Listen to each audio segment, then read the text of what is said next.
You are watching Co-op for Two, broadcasting live from Champaign, Illinois, Sunday, August 25th, 2024, 1 p.m. We're playing Dear Holmes. It's our regular Sunday play-by-mail session. If you haven't watched the first read-through of the first letter, you shouldn't be watching this. It won't make any sense. Let me check in with the chat and see how everyone's doing. It's a little warm in here. I'm going to have to turn on the air conditioning soon.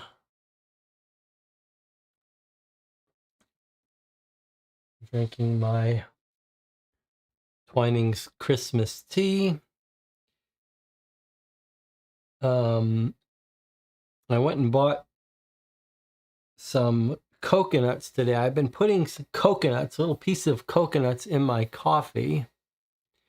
And so I went on the hunt today for coconuts. You can get young coconuts and mature coconuts. And the young coconuts, the flesh is sort of softer, jellyish, and it's harder in the mature coconuts. But it's not so easy to find the mature coconuts here in Champaign. But I did find two, and they were both rotten inside when I opened it up. So I am still on the hunt for a good source of coconuts. I guess really United States is not the best country for coconuts.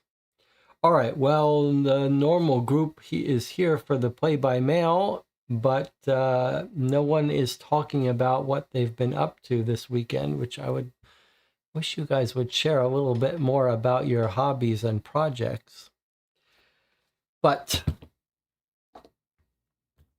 be that as it may, let's get into our second letter of the Celtic curse.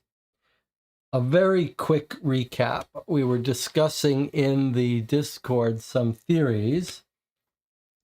I really like this setup. It's an expedition, a very small cast of characters. The leader of the expedition, the archaeologist, has died inside this cave, in a cave-in. Head smashed open, blood all down his back and neck. And we've got a preacher who's sort of been in charge, taken on the investigative responsibilities, and they've asked for our help.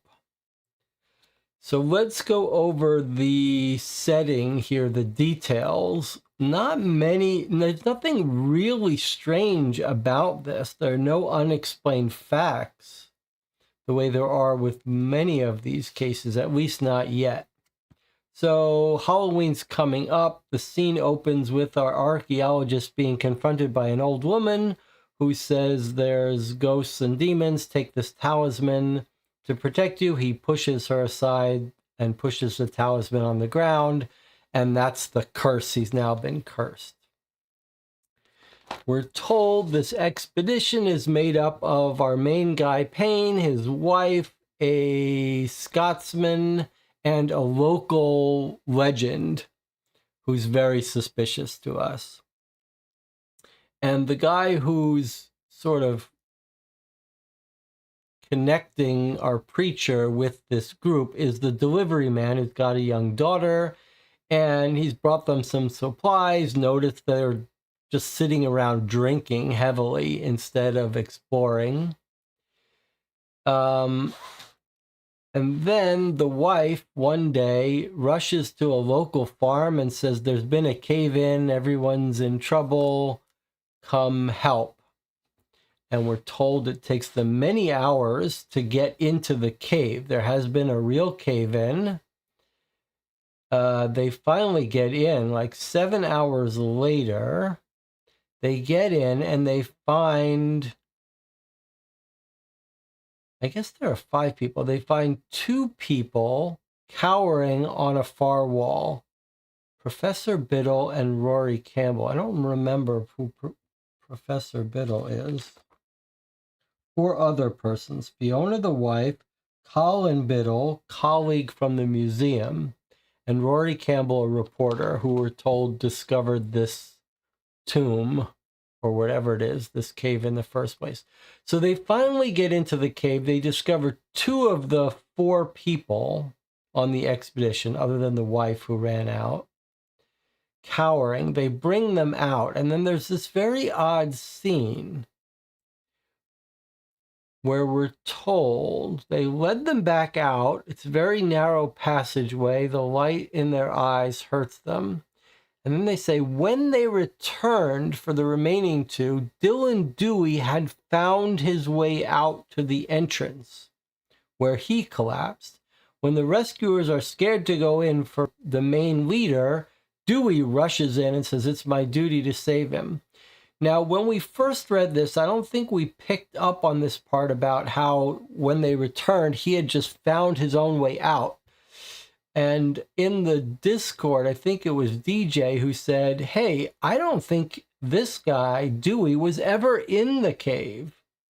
I think he was outside it and triggered the collapse and is just pretending to have escaped from it. And I think that's a very nice observation. Okay, then we're told he has got blood on his neck, shoulders, back. The back of his head is smashed in. We're told a little bit of a suspicious scene where the wife is in the arms of Mr. Campbell. Then we get a little bit more about Dylan Dewey, the local hero who rushed in to save him. We're told he doesn't really believe he's not Christian. He believes in the old ancient ways. We're told how they met. This local guy met them because they did an expedition on his land earlier. And then he gives this weird description of how he feels about this expedition. He says, of course, there's no treasure. The place there, the cave was a sacred place, and it's the ghost that lives in there that probably killed him. And no one should be going in there. Then we ask him, are you going to get part of this reward? He says, I don't want any reward. It's my duty if they're going to go into these places. He says, my God-bound duty, and yet he doesn't really seem to believe in God. So it's this very weird statement about how he's protecting them, but really it sounds like he doesn't want them in there. So very weird. Okay, so there's our recap, but other than Dylan Dewey seeming very suspicious, there's no real odd facts here in this case to explain. And I do want to point out a little bit of a problem with DJ's theory that Dylan Dewey wasn't trapped in the cave-in. There's 4 of them. The wife, who obviously wasn't trapped in the cave-in, she went for help. And then 2 more survivors. So if your theory is that Dylan Dewey never actually went into the cave and caused the cave-in from outside, aren't these 3 survivors going to know that? I mean, presumably the wife was outside. Wouldn't she have seen him outside? But more particularly, these 2 survivors that were in the cave, wouldn't they know whether Dylan Dewey went in with them to the cave or not? It's very narrow passage, so I don't see how he got out without them knowing. So, and it's a little weird to think that he would do, like, if he really objected to them, why is he joining them on this expedition? It's a little weird that he would want to join and then try to kill them. So, yeah. A little hard to understand. Now, there's also the other unresolved issue is there seems to be a little disagreement in terms of intuition in the Discord about whether this old woman and the talisman is part of some plan. Is she in on this somehow, or is she just there for flavor? All right, so that's where we are. Anyone want to add anything, or shall we just open up the second letter and get started here? Melissa agrees with me. Wouldn't someone have said he wasn't there? I agree with that. All right, let us open up this second letter and see if the plot thickens.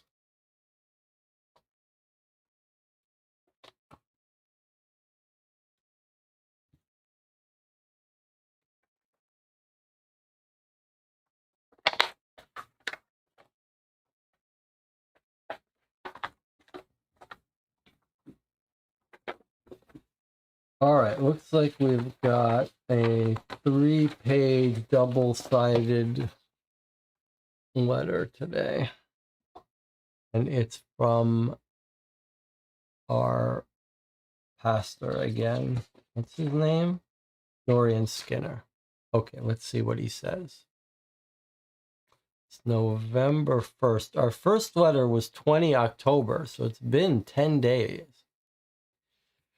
Dear Mr. Holmes, I am blessed by your generosity. As you requested, I'm writing to you with details about Payne's corpse and the site of the catastrophe, as well as my further observations of Dylan Dewey and others involved in this tragedy.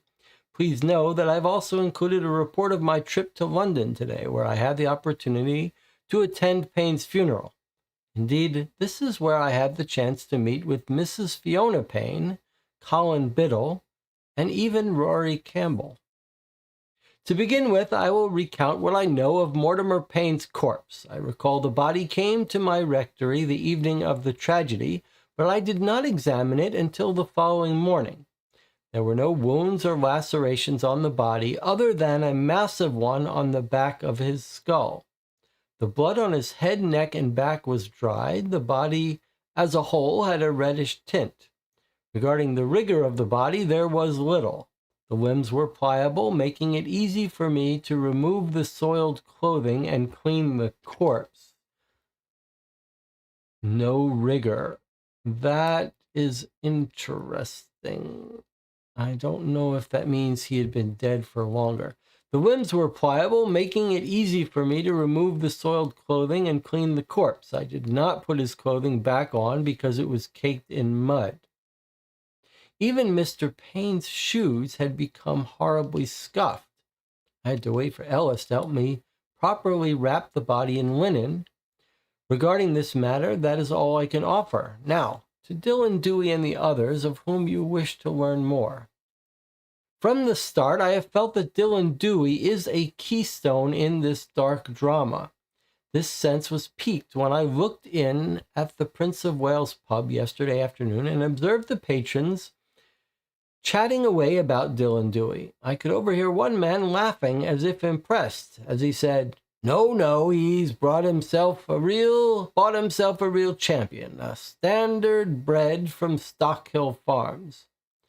The barkeep, Owen Edwards, told me that Dewey had recently purchased a new horse, bred for harness racing, and that he was a regular winner at the Fos Las race course.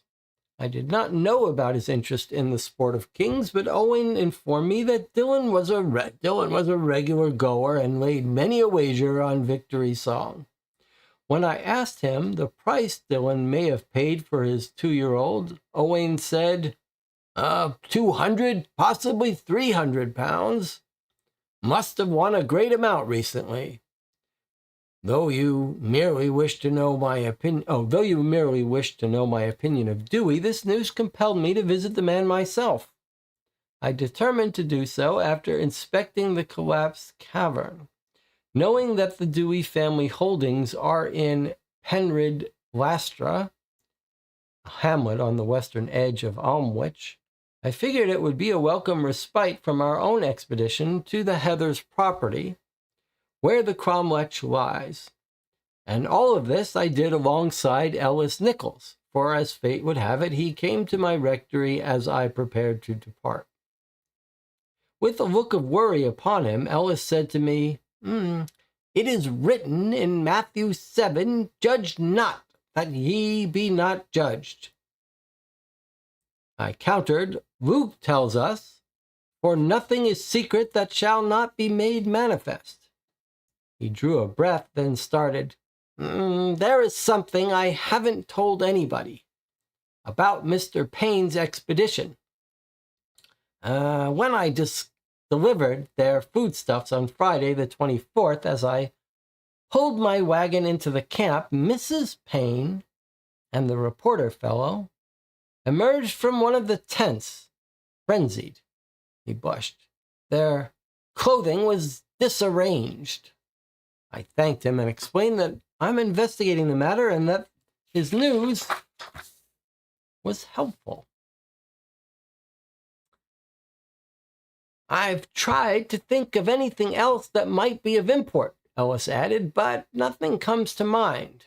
After this, he fell silent, so I thought to ask if he had heard the rumors of Dewey's recent equestrian acquisition. Of course, he said. Heard it's a fine horse. His first. Boys at the tavern wouldn't stop talking about it last time I was there. I then asked if there was anything else causing him anxiety or another observation he hoped to impart, but his answer was a reluctant no. So I commended him again and motioned to leave. When I did so, I could sense he remained uneasy. So I offered him the option of joining me on my visit to the excavation site and Dewey's farm. Ellis agreed to accompany me and returned promptly to my rectory with 2 lanterns, a rope, and his wagon. I took that time to quickly prepare a small parcel, just some toffee I bought from the baker in Almwich, which I knew Miss Catherine Heather would enjoy. I'm truly indebted to Ellis, I will add, because what I imagined would be a pair of brief visits took shape as its own day-long expedition.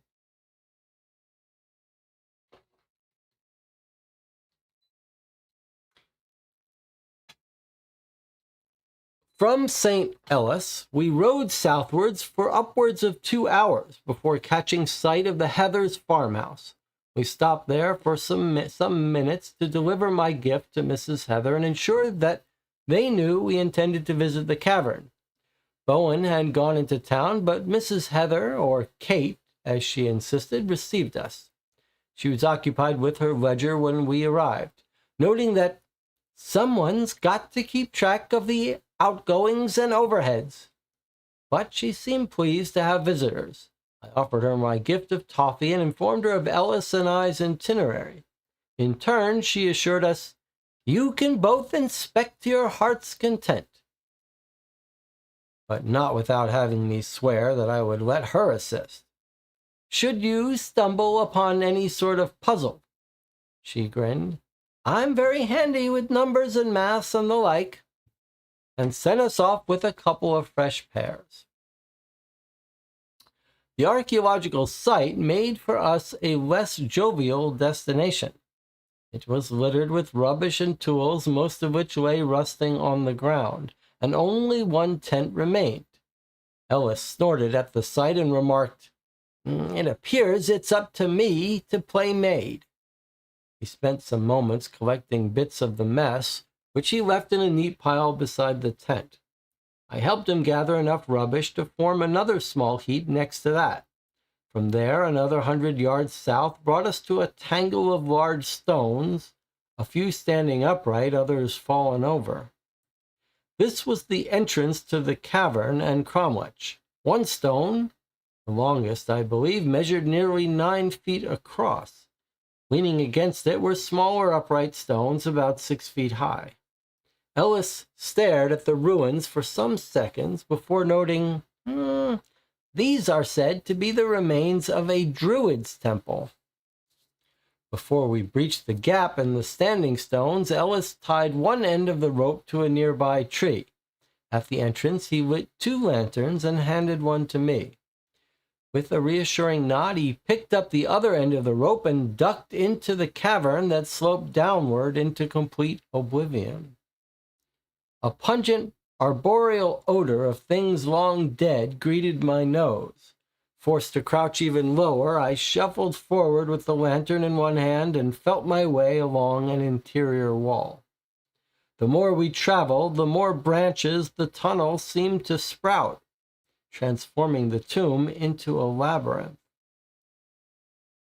"The place we found Mr. Payne is some ways ahead," Ellis told me. "Stay close." We scrambled about in this musty warren for some time before my lantern revealed an opening 4 foot square, chiseled into the opposite wall of the tunnel. Above the hollow was a roughly carved female figure. Ellis bowed his head. "Mother," he explained. "This place was a shrine as well as a burial chamber. Offerings were brought here." My immediate thought, I confess, was, treasure? As we moved on, we reached a stretch of tunnel where water was seeping down the walls from the ceiling. We walked carefully until what had been the tunnel suddenly widened into a vaulted chamber. The water dripping from above flowed into a pool at the chamber's center, and slivers of daylight shone through a fissure in the rocks above, rippling on the surface of this fantastical grotto. Near the edge of the water were several buckets, a gaff, and some rakes. Ellis pointed. Here, this is where we found Paine on his back. Then, peering into one of the buckets, he added, the old ones placed precious offerings in pools such as this, gifts meant for the gods. I went down on one knee and swept my lantern over the area. Water has already washed away the blood, I noted. I suppose, he answered, adding that he recalled that there was mud, but little blood on his hands and clothing that night. The sight of the grotto was indeed a marvelous one to behold. However, I cannot say that our inspection of it led to any revelations of import. Once Ellis and I circled the vaulted chamber twice, we determined to exit so that I could call on Dillon before it was too late. The trip out seemed long, and I was relieved when daylight appeared ahead. Dusk was settling on the land when we finally exited. It was then, scrambling over rubble, that I thought to ask Ellis what he made of the cave-in. It's not a mystery, he told me, reclining on a titanic stone that framed the entrance. Many walls, bridges, and buildings in Amwich were made with rocks from this and other ruins. Big uns, like this one, can't be moved, so the smaller ones get taken over time, and no surprise the cromlech becomes unsteady. Can't imagine all the digging would do it any good either. I nodded and uttered a brief prayer before continuing following him away. We could see golden bonfires dotting the horizon as we stepped, reminding us it was All Hallows' Eve. Our community cherishes the celebration, Nos Galan Gaith in Welsh. Each year the men dress as women and the women as men, and they go about singing from home to home, hoping for food and drink. Later they dance and celebrate around bonfires until dawn. Looking out at the scenery, Ellis pointed out that Dillon, who walked in the old way, would likely be communing by one of the fires. I said, I imagine Rosie is keen to join the festivities with you. You should run along. Ellis put both hands on his hips. Now, would that be like me, you think? No, sir. Although Rosie, she does love it. She's costumed herself as Owain Glyndwr this time, insisting her mother tie her curls back, and has a sword and all.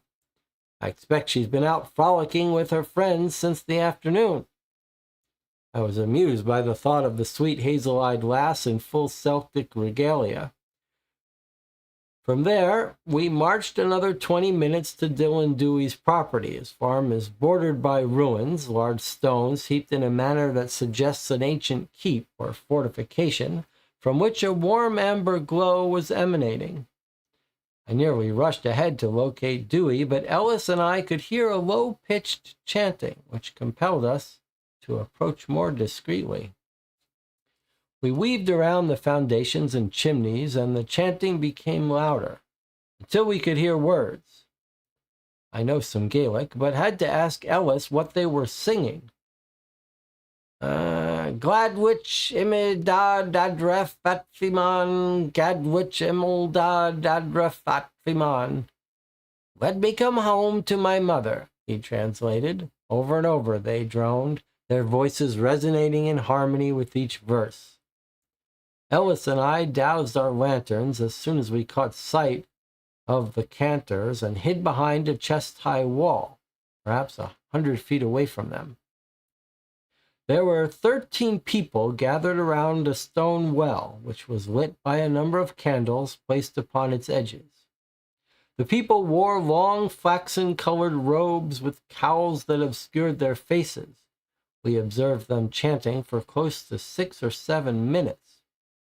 Once their incantation stopped, two members struggled to hoist a bulging sack onto the edge of the well. They would hold each item above their heads for 3 or 4 seconds. One figure held it open while the others retrieved, one at a time, items from within. They would hold each item above their heads for 3 or 4 seconds before dropping it into the well.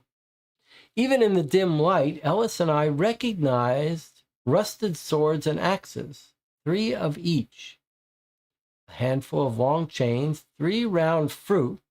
Ellis believes they were apples, I am less certain. 3 small rounded objects, we agree they resembled filbert nuts, and 3 roses. The rest of the items were not distinguishable, though some appeared to be plants. In total, I counted 36, or rather, I am certain that each of the 12 individuals withdrew and released 3 things from the sack into the well.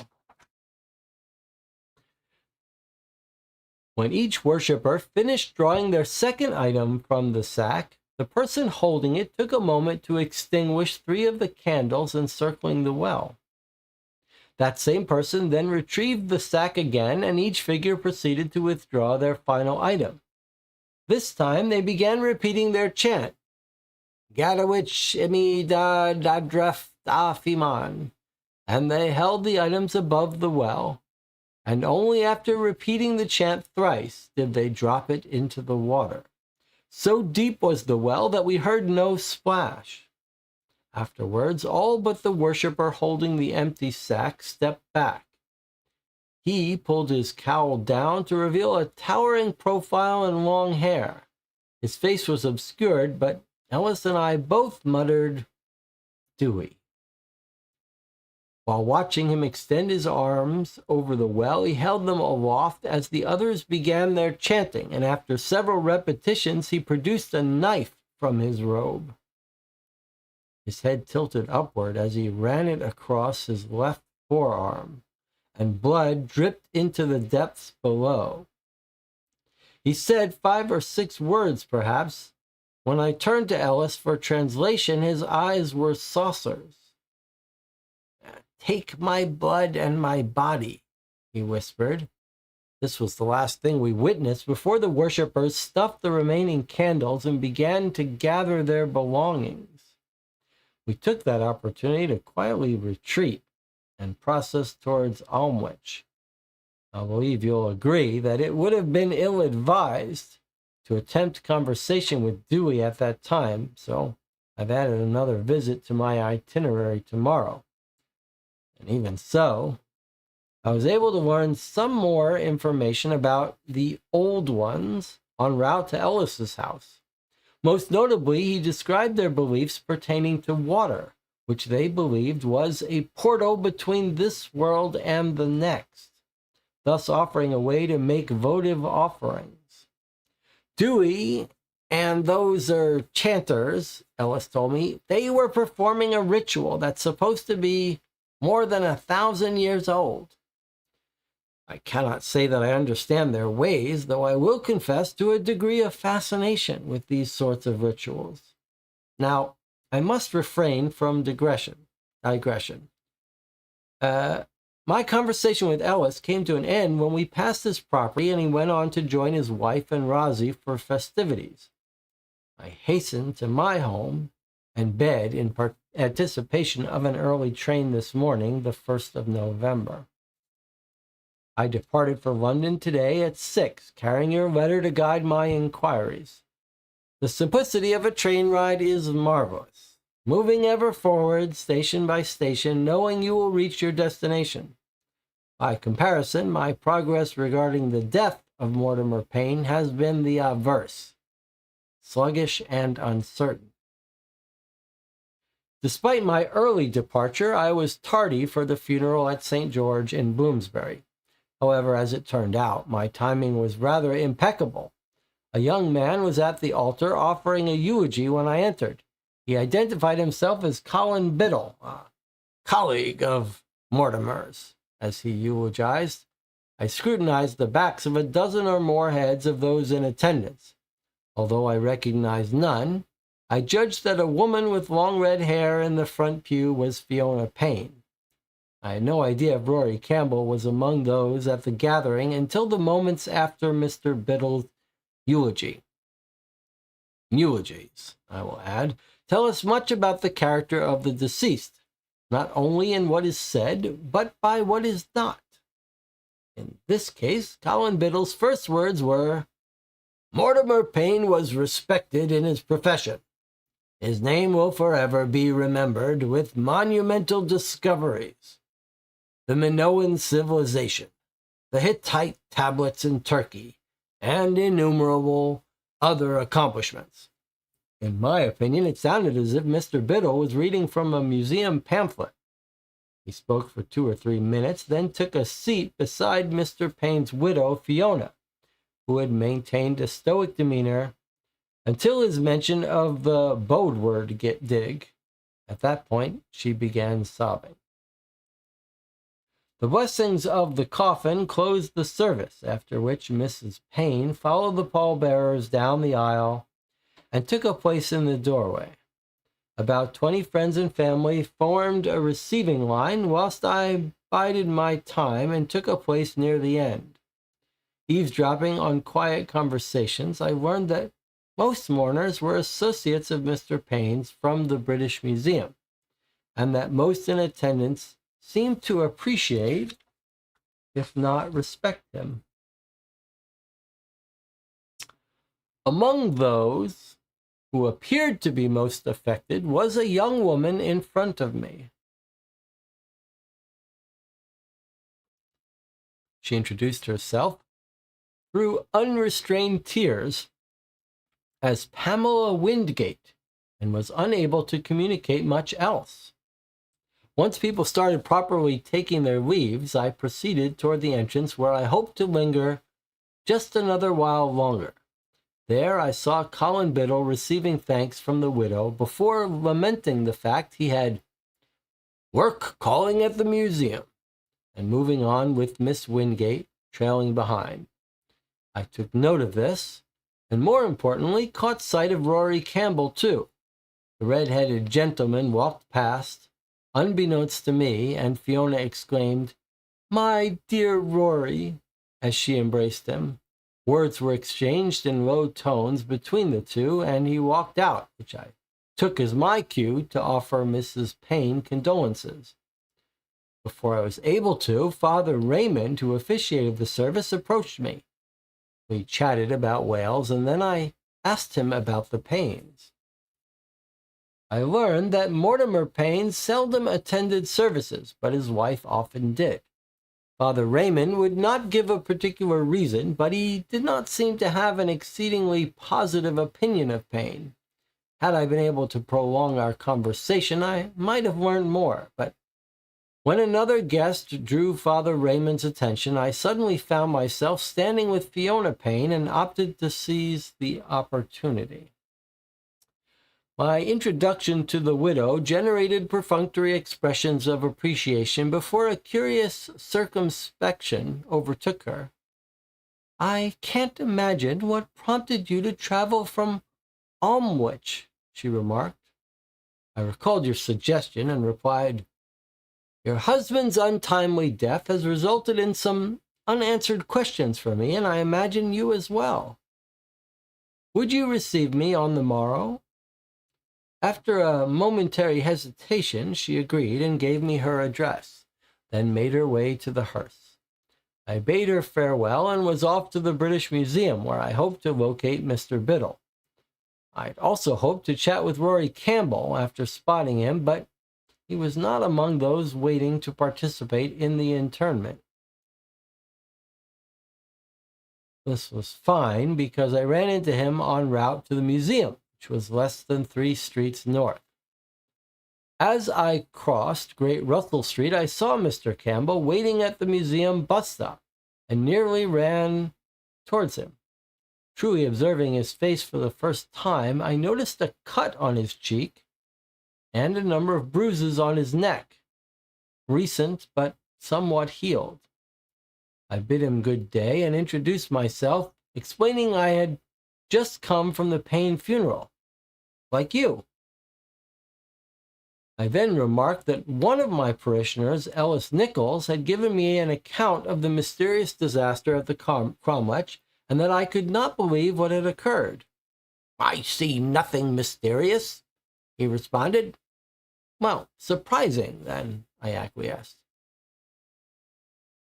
"I don't imagine you anticipated that the cave would have collapsed in such a way." "Oh, we say that. I don't imagine you anticipated that the cave would have collapsed in such a way." He agreed. That buffoon of a guy Dewey certainly could have cautioned us." Seeing his bus approach, I commented that he and Mrs. Payne appeared to be good friends. He replied, "I suppose. I was with her on Payne's last dig." I had more questions, but he was on his bus before I could ask them. The British Museum's Archaeological Research Department was behind the halls on the first level of the establishment. I was greeted by a genial, older receptionist commanding a desk inside the maze of offices and archives. I told her I came from Almwich with news only for the ears of Colin Biddle. She sent me along with a tireless list of directions. I soon became lost in a mess of corridors, libraries, and storerooms, and was relieved to see a young woman in a deep green dust jacket coming towards me. I recognized her as the young woman I met at the funeral service, Miss Wingate. When I asked her for Colin Biddle, she shepherded me to a door labeled Celtic Relics, Antiquities. There I found Mr. Biddle muttering to himself and sifting through a tray of pottery shards. Mr. Biddle is a lean fellow in his 30s with a patchy dark brown beard. He wears large amber-framed spectacles, and so intent was he on his enterprise that he did not notice me until I saddled up to him.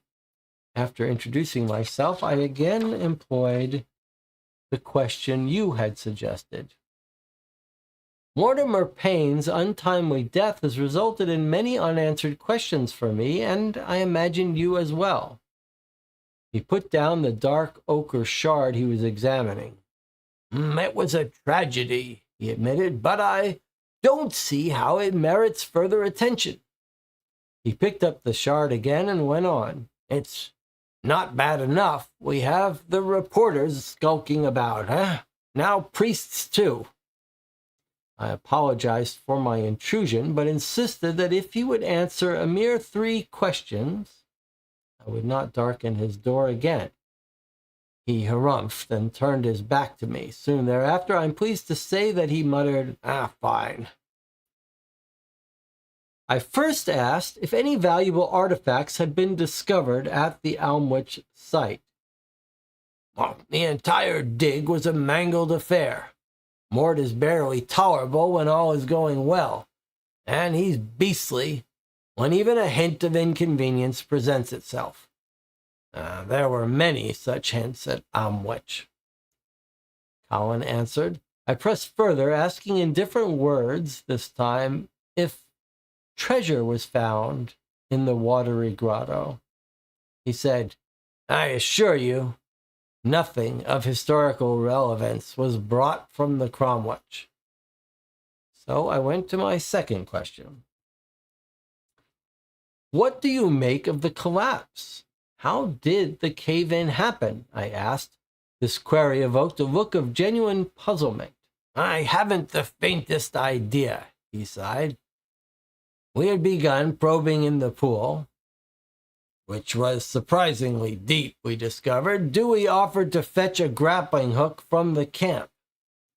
We waited, but quickly realized we would need more than just the hook. So one of us was getting ready to go after him, and the cave-in happened. We thought Dillon was a victim, but he survived." He raised an admonishing finger. "One more." Then came my last question. How did Payne meet his death? Biddle replied without hesitation. While we were in the grotto, Mort had been examining a shrine in one of the tunnels. He must have heard us talking about the grappling hook with Dewey and was returning to join us. I remember hearing him call to us as he approached the grotto, and only moments after that, we heard a yelp. He had slipped on something just near the entrance of the grotto and struck his head. It was the end of him. He shrugged and fell silent. I kept my word and left without protest. In the hallway, I ran into Miss Wingate again. "That was a short visit," she remarked. "Would you like me to lead you back to the entrance?" I happily accepted and asked her about her position at the museum. "Librarian. My specialty is Celtic literature, though I handle large portions of our European collection," she told me.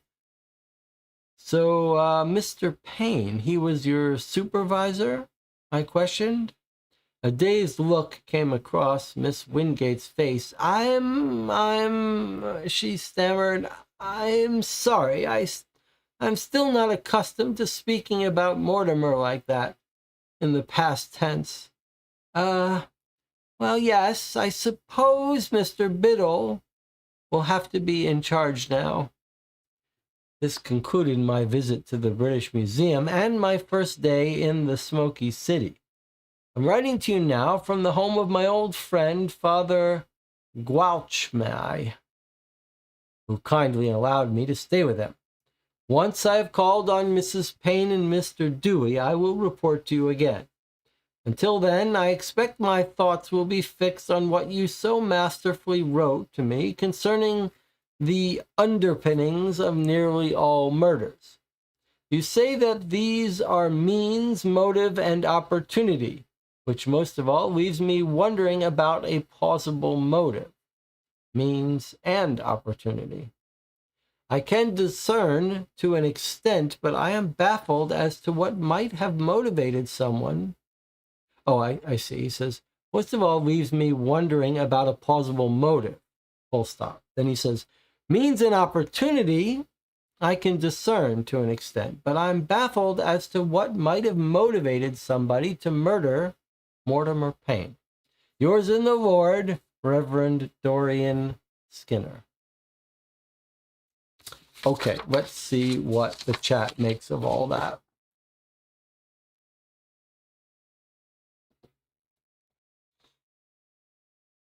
I'm still suspicious of the back of the head wound. Massive, that doesn't sound like a normal fall.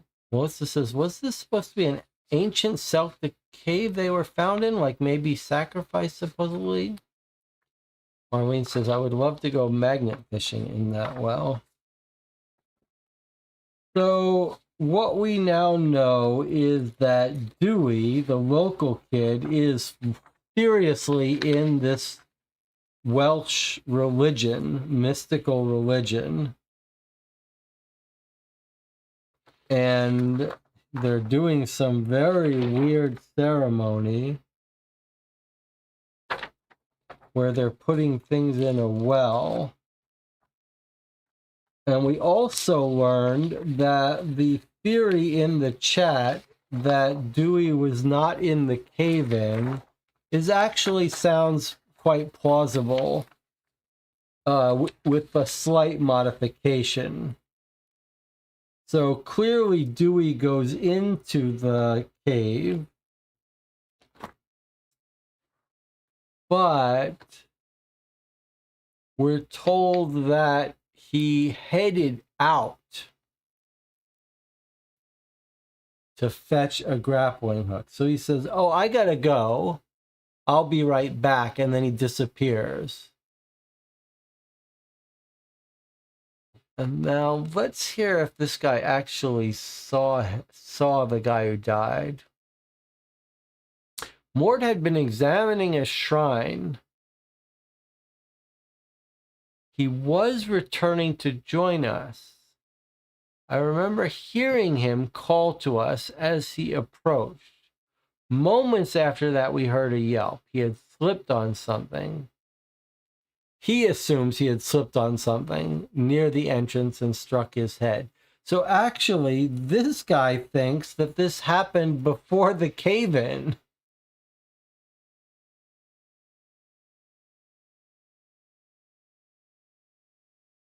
He thinks he slipped on something near the entrance of the grotto, struck his head. So it sounds like, I'm not even sure he actually saw him walking towards them, but it sounds like Dylan Dewey has gone to kill this guy, circled around, come back behind Mortimer Payne and smashed him on the head, and then tried to cave in the whole thing to cover up what he's done. So it definitely sounds to me like Dewey has killed him and then caused the cave-in to try to cover it up. And I think the early theory that Dylan Dewey was not in the cave-in at all is right. He escaped, caused the cave-in, and then has pretended he escaped. He was in it. And then I think it seems like a little bit of a red herring that Mortimer Payne's wife sounds like maybe she was having an affair. This woman, Pamela, sounds like she was having an affair with Mortimer. And it sounds like the murder may have been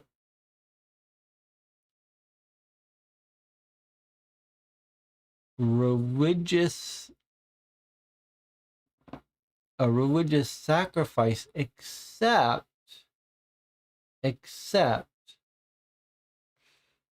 for the fact that this guy Dewey has recently come into a whole bunch of money.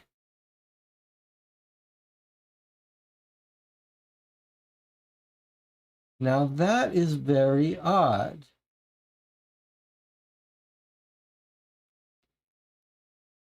200, possibly 300 pounds. So if you thought the motive was this guy Dylan Dewey believes in these sacrifices and he's killed this guy because he's entering this sacred area, that doesn't explain where he suddenly came into all this money.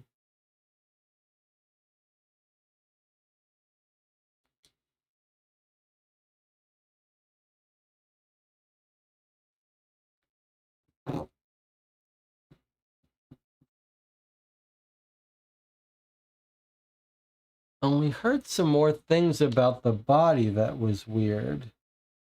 The body was caked in mud. Shoes were scuffed.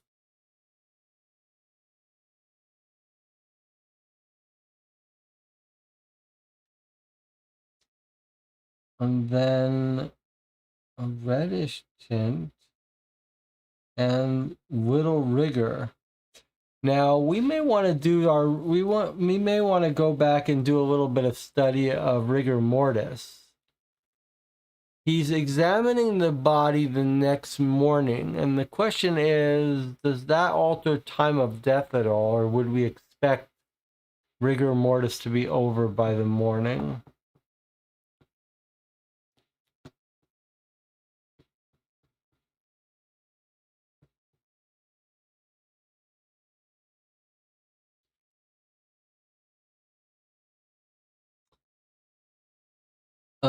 Okay, and then Ellis tells us that he caught the wife having an affair with Campbell.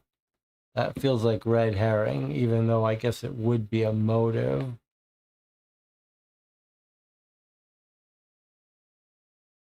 The fact that Dylan Dewey has money makes it sound like,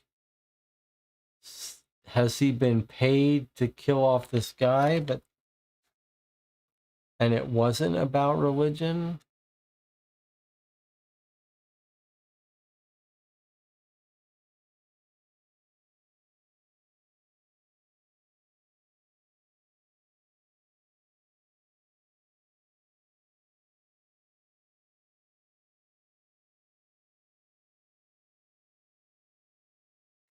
offerings were brought here. And this guy, Dylan Dewey, does clearly believe in this religion. They found this water grotto, and then we're told when we discover them doing this weird stuff that they're putting in the well, that this religion is all about water. Right? They're dropping axes, chains. I wonder if it's not just a religious temple that they found, but there really are valuable treasures. So when we ask him about, he's leading this religion, he cuts his arm, take my blood and my body. He says, take my blood and my body. And what is the term that they're chanting over and over again? Something about like return to the mother.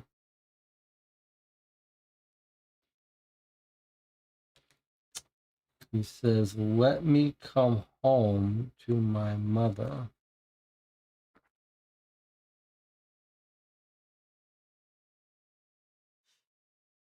The ritual that's supposed to be more than 1,000 years old.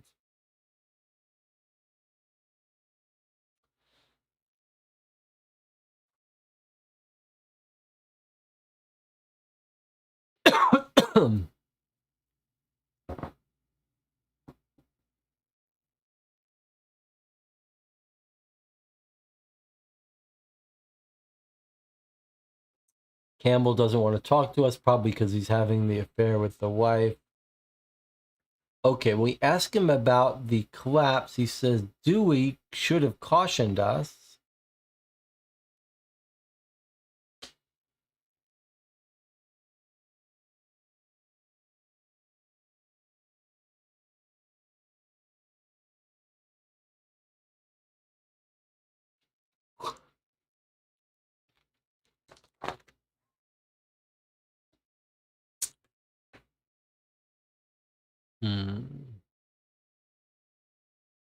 The entire dig was mangled. We asked if this treasure was found in the watery grotto. He says nothing of historical relevance was brought from the cromlech.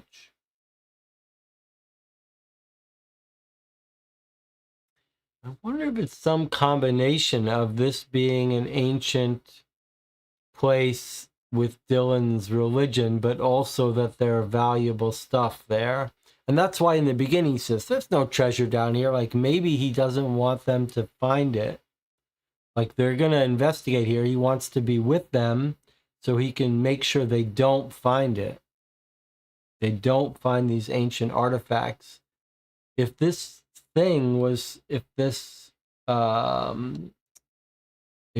ceremonies are thousands of years old, you could imagine there are ancient Celtic artifacts of value down there.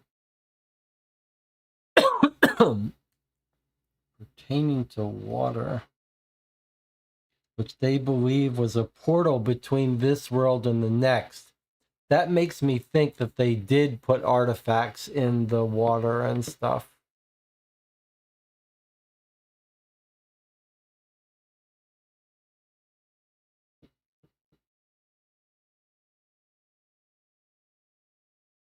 All right, let's see what the chat makes of all this.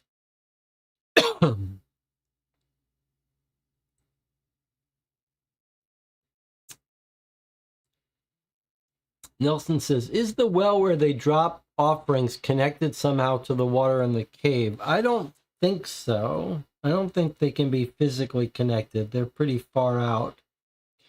But I do think that if all of these places, ancient Druid cavern that they died in, if all of these rituals are occurring there, and part of the ritual is to put stuff in the water, and rituals were being performed for thousands of years, you might imagine that this grotto where the water is very well could have ancient artifacts that are thousands of years old and worth lots of money.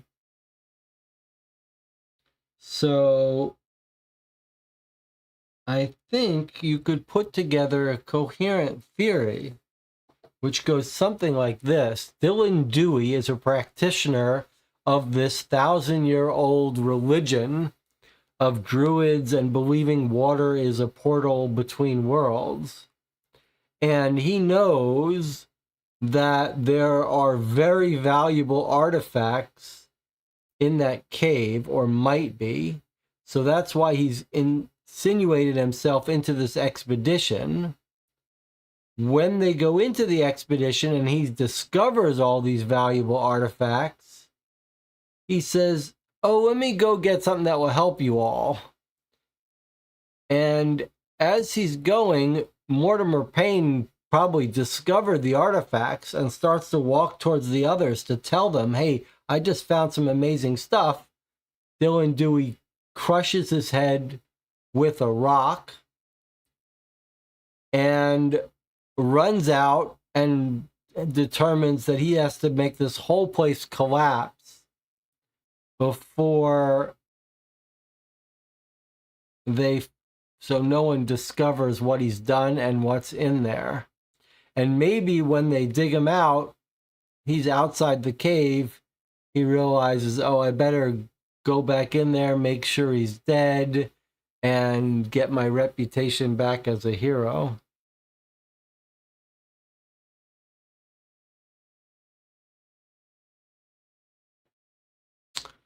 I think that's a coherent theory. And then he's now selling some of the stuff that he's brought out. Maybe he ran out with something valuable.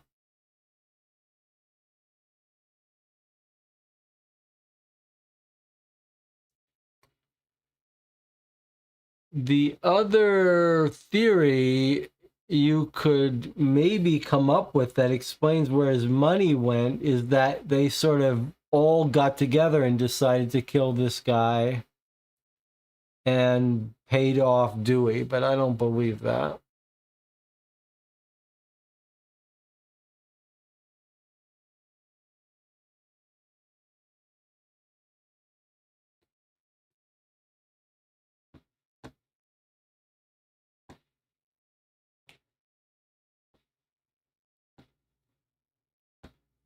I want to see how we're told what the cave structure looks like again.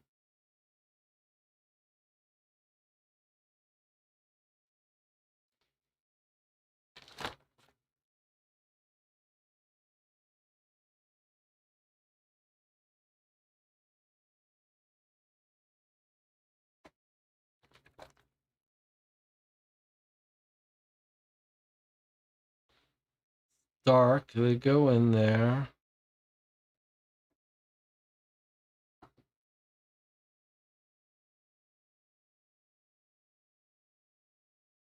A labyrinth.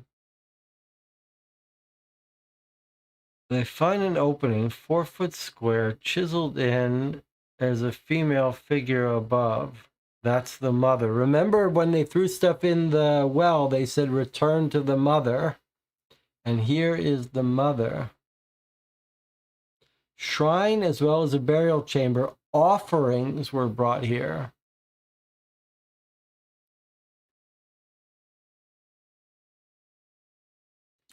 They find water in tunnel.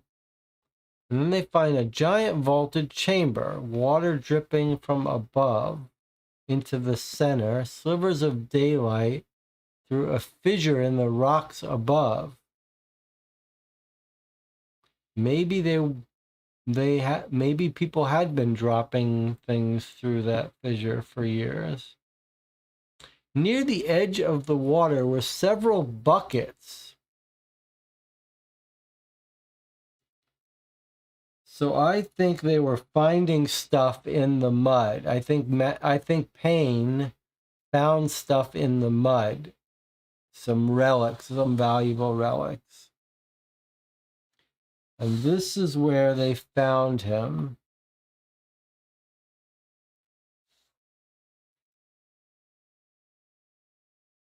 And he looks in the bucket.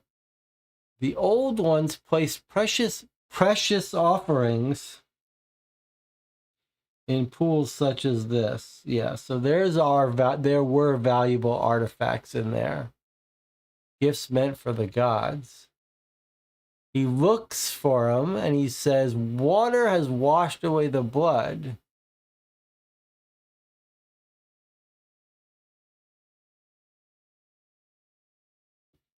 They circle the vaulted chamber, and they thought they better get out of here.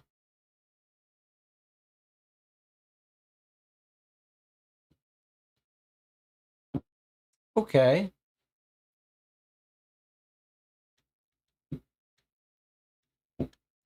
I think we have a very viable theory. Remember that we'll get one more letter before the solution. If Dewey is a practitioner of this religion, would he really steal the old holy artifacts? It's an interesting question. It is an interesting question.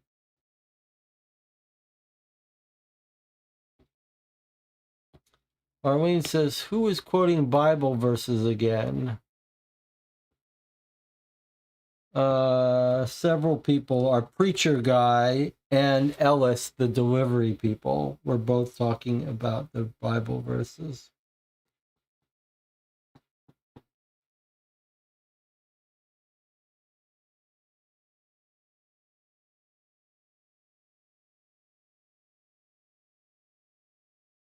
Well, maybe he robbed Payne after he killed him, but I don't think so. I think he must have sold some of the artifacts.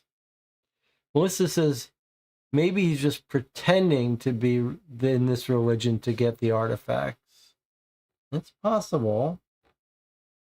It's possible. Either way, I think we have a reasonable story here, a reasonable guess at what happened. That it is Dewey acting alone, killing off our guy who discovered the artifacts. I like it. All right. Well, we're going to wrap up here since we've been on the air for a little over an hour. On Thursday night, we'll be playing Mission 3 of War Story. If you haven't seen Part 1 and Part 2, Mission 1 and Mission 2, and you want to join us for Mission 3, you still have time to watch those, although they're long and intense. And maybe this week we'll play something else behind me as well. Maybe the Hunt the Killer Wealth of Murder, maybe Danger in the Deep puzzle escape game, maybe another Masters of Crime, maybe even Sherlock Holmes Consulting Detective, or we'll save our energy for War Story, which was pretty intense. All right. So we'll continue this story on Sunday, War Story on Thursday. If you want to help make the schedule for what we play and when, you can stop by the Board Game Geek Guild for this channel or the Discord. There are links there.